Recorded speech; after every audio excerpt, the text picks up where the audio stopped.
ನನ್ನ ಎಲ್ಲ ಆಧ್ಯಾತ್ಮಿಕ ಬಂಧುಗಳಿಗೆ ಪ್ರಣಾಮಗಳನ್ನು ಸಲ್ಲಿಸುತ್ತಾ ಊರ ಮಧ್ಯದ ಕನ್ನ ಕಾಡಿನೊಳಗೆ ಬಿದ್ದದಾವೆ 5 ಹೆಣನು.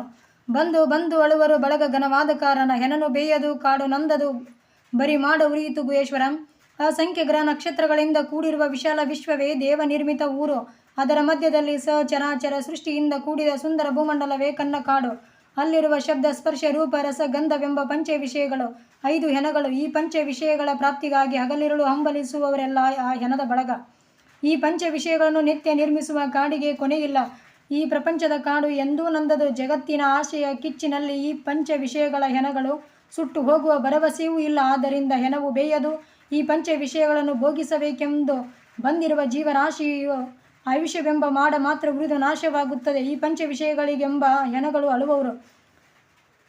ಶಬ್ದಕ್ಕಾಗಿ ಅಳುವವರು ಕೆಲವರು, ಸ್ಪರ್ಶಕ್ಕಾಗಿ ಅಳುವರು, ರೂಪರಸ ಗಂಧಾದಿಗಾಗಿ ಅಳುವವರು, ಗೋಳಾಡುವವರು, ಬಡಿದಾಡುವವರು ಅಸಂಖ್ಯ ಜನರಿದ್ದಾರೆ.